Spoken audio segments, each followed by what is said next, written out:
नमस्ते सतावत्सल्य मातृभूमि में जय हिंद। दोस्तों ज्ञानवापी मस्जिद परिसर का मामला सुप्रीम कोर्ट तक पहुंच चुका है। फिलहाल सर्वोच्च न्यायालय ने वहां मौजूद मूर्तियों और मंदिर के अवशेषों की सुरक्षा का आदेश दे दिया है। अब यहां पर नमाज भी सीआरपीएफ की सुरक्षा में होगी ताकि परिसर के साथ कोई छेड़खानी न हो पाए। ज्ञानवापी मस्जिद हिंदुस्तान में हिंदुओं की औकात बताने का सबसे बड़ा प्रमाण है और हिंदुओं को नीचा दिखाने की औरंगजेब के कारनामे को भी आगे बढ़ाने में यहाँ की राजनीतिक पार्टियां उससे भी 4 कदम आगे निकल गई। औरंगजेब ने तो ताकत के बल पर सिर्फ मंदिर तोड़कर मस्जिद बनवाई, लेकिन कांग्रेस ने तो मुसलमानों को ये ताकत भी दे दी कि उनके द्वारा कब्जा किए गए मंदिर को उनसे कोई वापस भी नहीं मांग सकता। कमाल की बात यह है कि कांग्रेस को भी ये ताकत खुद हिंदुओं ने दी, क्योंकि सिर्फ मुसलमानों के दम पर कोई सरकार नहीं बना सकता है। ये पहले 2014, फिर 2017, 2018 और 2022 में भी साबित हो चुका है। पिछले 4 दशकों में हिंदू समाज को इतना ग्लानि से भर दिया गया था कि हिंदू खुद के हिंदू होने की वजह से शर्मिंदगी महसूस करने लगा था। लेकिन जब हिंदू जागता है तो मां श्रृंगार गौरी के 32 साल का वनवास खत्म हो जाता है। इसके लिए किसी लड़ाई झगड़े या फिर विरोध प्रदर्शन की जरूरत नहीं पड़ती, बस अपने हक को पहचानने की जरूरत है।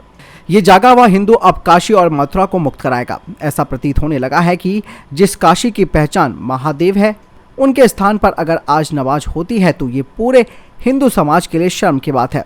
लेकिन मस्जिद परिषद में सर्वे के बाद जो चीज़ें सामने आई है, उनसे ये बात तो साफ हो गई है कि मस्जिद हटना तय है।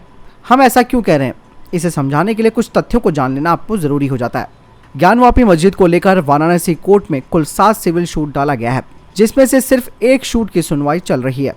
वो है मस्जिद परिसर के अंदर मां श्रृंगार गौरी की प्रतिमा पर पूजा करने का अधिकार को लेकर।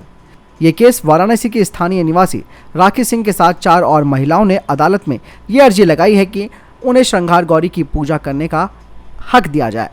इससे पहले मस्जिद के पश्चिमी हिस्से में स्थित मां श्रृंगार गौरी की पूजा सिर्फ नवरात्रि के चतुर्थी को साल में एक बार दर्शन करने की इजाज़त होती थी।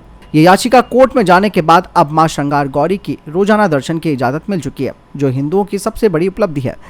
आप जानकर हैरान हो जाएंगे कि मां श्रृंगार गौरी की दर्शन की इजाज़त यहाँ पिछले 32 सालों से बंद है। बाबरी ढांचा गिराने से पहले यहाँ पर रोजाना दर्शन और पूजा होती थी। सबसे हैरान कर देने वाली बात यह है कि इनको बंद करने का कोई लिखित आदेश ना तो किसी कोर्ट के पास है, ना किसी सरकार या फिर किसी प्रशासन के पास है। इसीलिए इसे खोलने के लिए किसी लिखित आदेश या फैसले की जरूरत नहीं है। ये तथ्य इस बात का प्रमाण है कि हिंदू समाज किस कदर अपने धर्म और संस्कृति के मामले में मृत हो चुका था। किसी ने ये पूछने की जहमत भी नहीं उठाई कि कल तक जो मां श्रृंगार गौरी हर रोज दर्शन देती थी, अचानक एक दिन क्यों और किसके आदेश से उसको दीवारों के पीछे बंद कर दिया जाता है।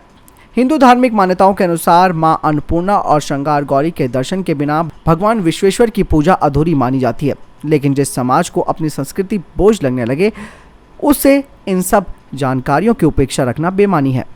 श्रृंगार गौरी की पूजा की याचिका 16 अगस्त 2021 को वाराणसी कोर्ट में लगाई गई थी। इसके 2 दिन बाद 18 अगस्त को मस्जिद परिसर की मुआयना करने की अर्जी डाल दी गई, जिसके बाद कोर्ट ने इजाज़त दे दी। इस केस में सबसे महत्वपूर्ण बात यह है कि खसरा नंबर 91130 जहां ज्ञानवापी मस्जिद स्थित है, 19 अगस्त को कोर्ट कमिश्नर नियुक्त होने के 4 महीनों के बाद दिसंबर 2021 में आपत्ति जताई गई कि जिस दिन कोर्ट में आवेदन लगाया गया उसे स्वीकार कर लिया गया। कोर्ट कमिश्नर की नियुक्ति भी हो गई और पुलिस बल की मांग भी करा ली गई। ये गलत है। उनके कहने का मतलब ये है कि आपने पहले ही पुलिस की मांग क्यों कर ली। यही आता है खसरा नंबर 9130 का महत्व। मुस्लिम पक्षकार का कहना है कि उन्हें इस बात की जानकारी नहीं थी जब उन्होंने याचिका ही 9130 खसरा नंबर के लिए डाला था, जहां मस्जिद खड़ी है। उनकी दूसरी आपत्ति पैलेस ऑफ वर्शिप एक्ट का उल्लंघन बताया गया। आपको बता दें कि बाबरी ढांचा गिराने के बाद कांग्रेस सरकार ने देश भर के उन मस्जिदों को बचाने के लिए संसद से कानून पास करवा लिया जो मंदिर तोड़कर बनाए गए हैं। इस एक्ट के अनुसार आज़ादी के पहले बने किसी भी धार्मिक स्थल के साथ कोई छेड़छाड़ नहीं होगी। हालांकि अभी भी राजस्थान के अलवर में 300 साल पुराना मंदिर तोड़ दिया गया। अब किसी को पैलेस ऑफ वर्शिप एक्ट की याद नहीं आई।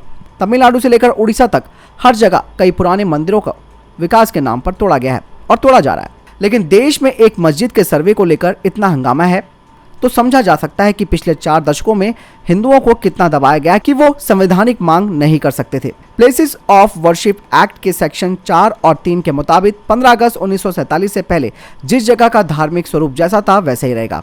कोर्ट ने इसी आधार पर सर्वे का आदेश दिया है कि पहले इसकी छानबीन हो जाए और बाद में फैसला दिया जाएगा। ज्ञानवापी का मामला अयोध्या में बिल्कुल अलग है।